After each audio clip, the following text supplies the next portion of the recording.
All right, we good? Okay. Yeah, I think so. How we doing? My name is Jack Voorhees. This is Jacob Moore. We did our project on injury and the overall process of rehab for those injuries and the psychology in high school basketball. All right, and arrows don't work. The best some basketball context. It's pretty high intensity. It involves jumping, quick cuts, pivots, and a lot of heavy physical contact. Some of the main common injuries would be like ankle sprains, ACL, MCL tears, anything to do with the knee because of the quick pivots, hamstring and quad strains, and some finger injuries. Most of the time, it stems from the biomechanical stress, not really a lot of the contact, such as like football or something. So, All right, so I played high school basketball in high school, obviously. The overall demands, it kind of depends on what type of school you're in, but on average, the game time is probably around 30 to an hour per game a week, and there's probably around, if I remember, I had around 3 games a week. My high school, we had 25 games total throughout the season. It's probably different if it's a bigger high school. Mine was smaller. Um, and the practice, that was kind of the main thing that I was not, very fond of, because we had to grind every day. And that also depends on the coach and how their system is. But my practices lasted usually 2.5 hours to three. If you weren't doing a great job, it lasted longer than that.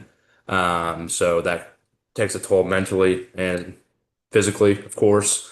Um, and if let's say I miss a practice or I miss a week over the summer due to family stuff, I may lose my spot on the team. I may lose my position, stuff like that. So just being stressed about, you know, trying to make every practice and not only making each practice, but doing it the best you can, is really a challenge to some people and some athletes. understanding injury psychology. So, injury psychology examines how athletes feel, think, and behave when injured. And here we just put on some of the um, emotions that an injured athlete might feel. Shock and disbelief. So I know I tore my ACL, and when I was in football, it's not the same as basketball, but I still missed like most of the basketball season. So I honestly like for a week or 2 weeks could not believe that I tore my ACL because like my whole identity was sports. So I was just like utterly shocked, couldn't believe it. Um, I was very frustrated and angered at the whole injury process and like the 9 months that it takes to recover from it. Again, I was worried about my future. That's like I would say a lot of athletes, especially like the more elite athletes that are worried about like scholarships and stuff. Loss of confidence. That could be like when you're returning back to play, returning back to your sport. If you ever think you're gonna like be at the same level, fear of re-injury. Obviously, if you tear like an ACL, MCL, which is common, you might not jump for that basketball next time, or you might play different, a little bit differently than you played before, and overall depression and sadness from the injury.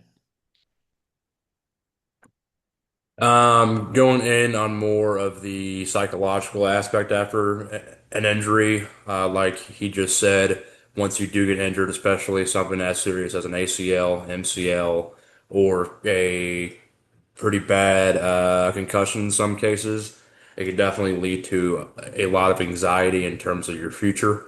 And then also, if you have played this sport your entire life, and then all of a sudden in high school when you're at your peak, you just go down with an injury, that it takes a toll on athletes, and they after the injury or during the rehab process, they kind of struggle to kind of know who they are. They lose their identity in some cases, because their whole life it's been that sport, like football or basketball in this case. Isolation is a big thing too.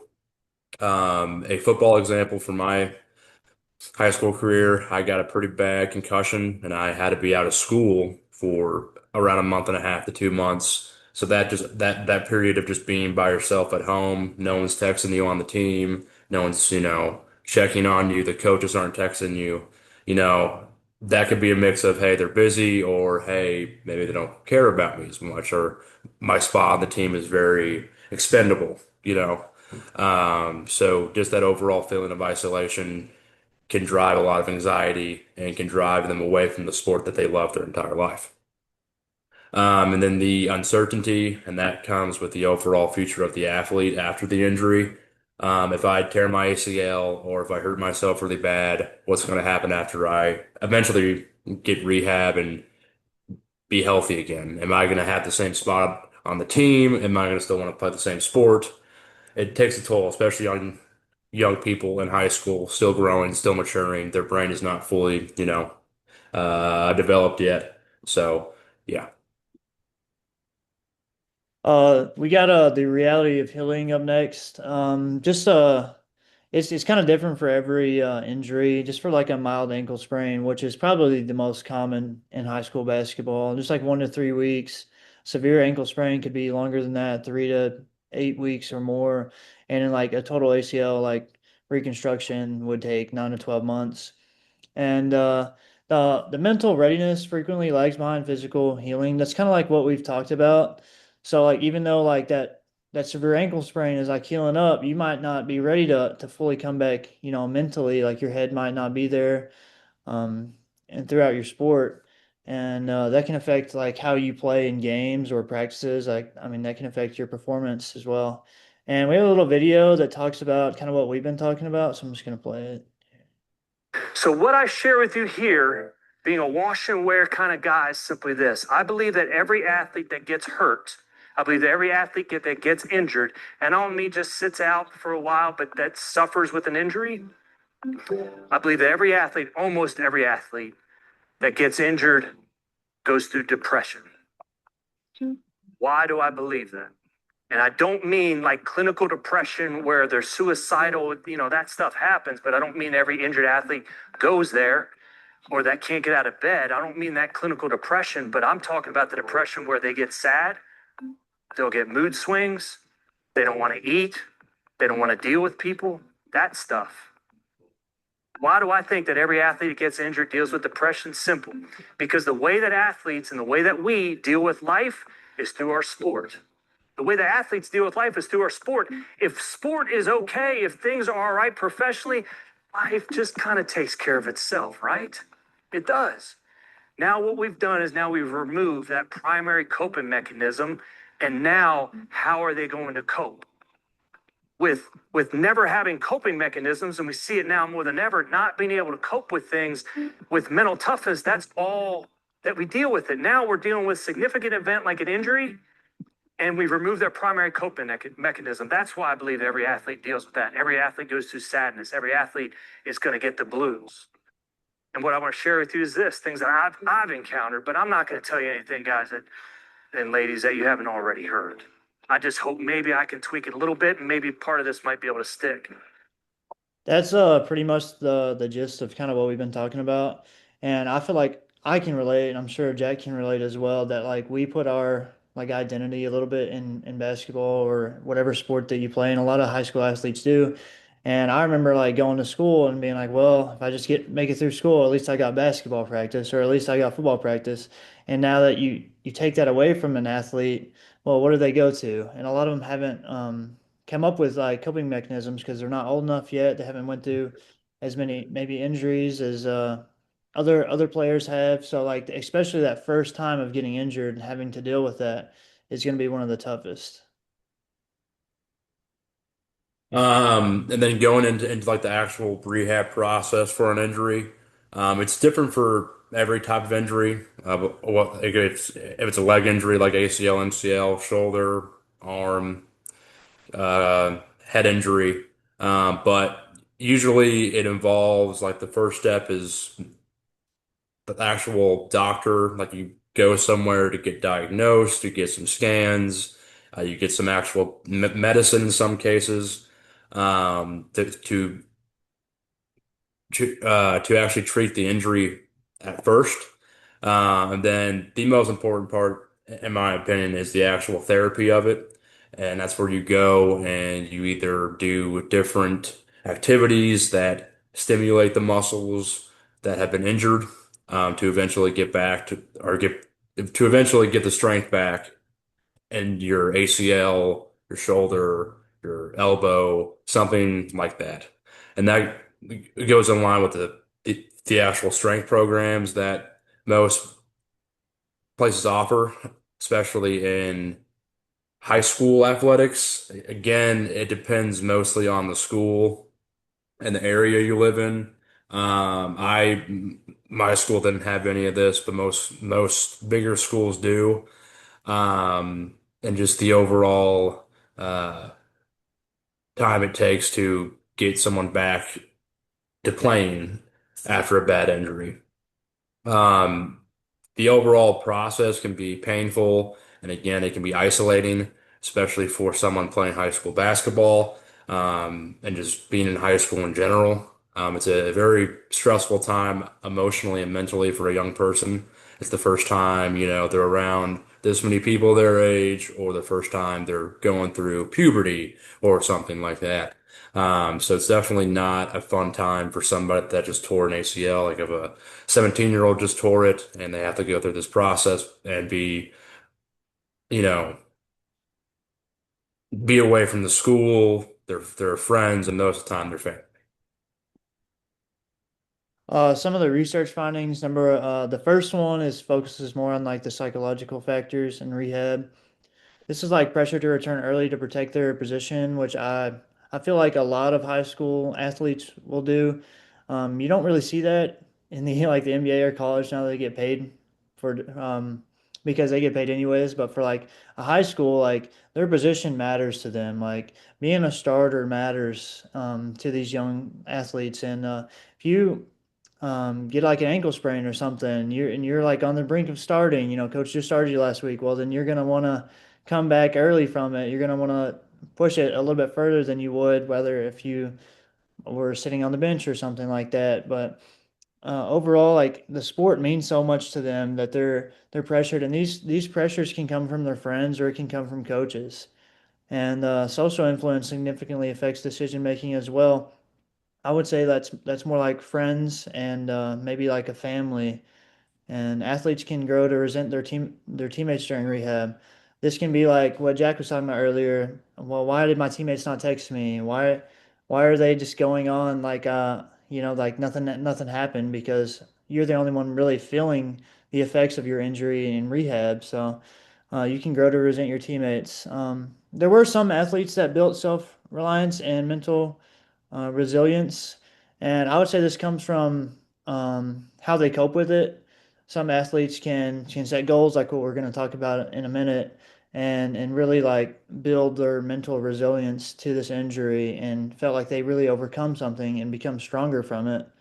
And I would say like their player confidence is key to post-injury outcomes. I think there's a lot of things that us coaches can do to affect the player confidence.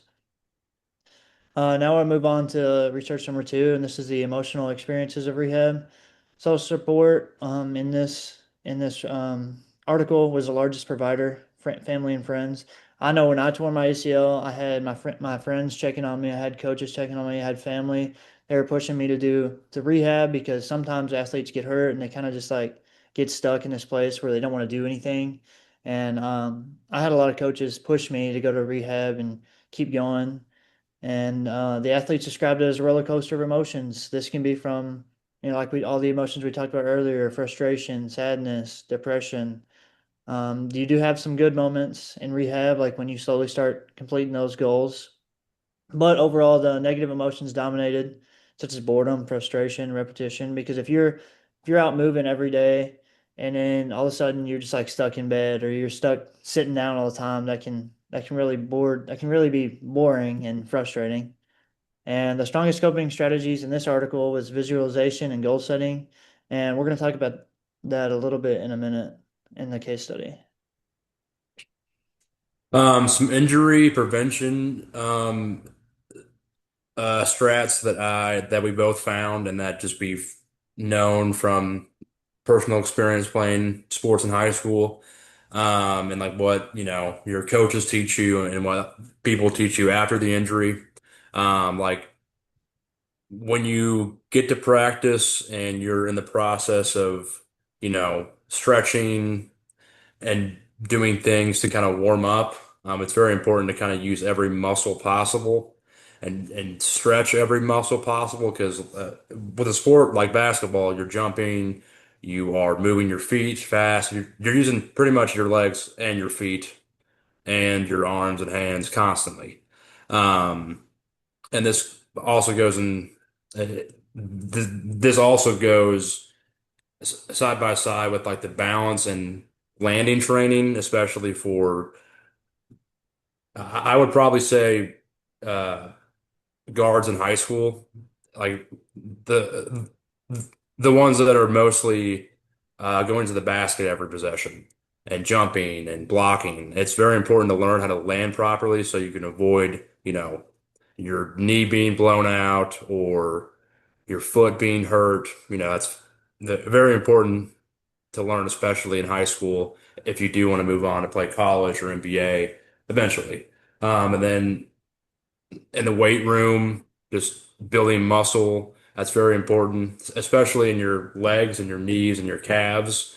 Having that muscle can possibly protect you from injury in some cases. And then sleep is also very important, making sure to get the required amounts of sleep per night for proper uh, recovery. And then also just making sure you are constantly drinking water and also eating correctly. Um, and then also, if we're on defense together, if we're playing a game together, talking is very important. If someone is coming in basketball, like um, down the baseline, that's very important to shout out or talk about on the court itself. Here's our case study. It's about an athlete named Timothy. He's a senior, averaging 23, 7 and 6, which is pretty good if you know anything about basketball. And so he's got obviously college scholarship hopes. He's hoping to go play in college after high school, but he gets a severe ankle sprain, and it unfortunately sidelines him for 5 weeks, which is a significant amount of time in a basketball season. I think it's probably around 2 to 3 months. So you're gonna miss a lot of games, a lot of practice, and some of the things he struggled with. He fears he's going to lose his scholarship or scholarship opportunities and get re-injured when he comes back, and this kind of frustrates him and depresses him because he has to miss so much time. I mean, he went to practice every day. He was sending out game film like an athlete would do if they're scholarship hopeful. And now coaches can't come watch him play for a month. So this would really affect an athlete like Timothy, just the overall mental side of it. And the turnaround would be him like setting goals and completing goals each week, such as getting back into shooting, maybe shooting free throws or something where he doesn't have to jump or anything, and just completing those goals each week. Um, Confidence kind of grows within Timothy or Will, and the anxiety around coming back and returning to the sport will slowly start to fade away as he completes each physical goal each week. And the kind of key takeaway is that goal setting and psychological skills kind of transform rehab from a burden into like kind of a path forward. So instead of just thinking about it like something you have to do, you think about something that you get to do. So yeah. All right, so for my reflection and personal insight, it's kind of long here, but I'll read as much as I can. This project, I mean, I already knew a lot about injury and setbacks from that injury, mentally and physically. I mean, it affected me at a young age with my confidence and overall motivation to play the sport. But just learning about other people's injuries and what they went through in high school, especially with basketball, and that's a sport I played mostly in high school. It was really cool to learn what they did and how they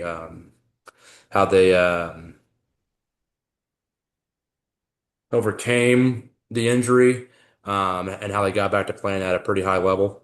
It's very important. for coaches to teach good habits mentally on how to not, I guess, beat yourself up in a sense. I think it's very important for a coach and a team to talk to that player who's not at practice actively or is not actively playing in a game. That connection is very important, and a sometimes a bad injury can strain it, which is not good for the athlete that is actually injured.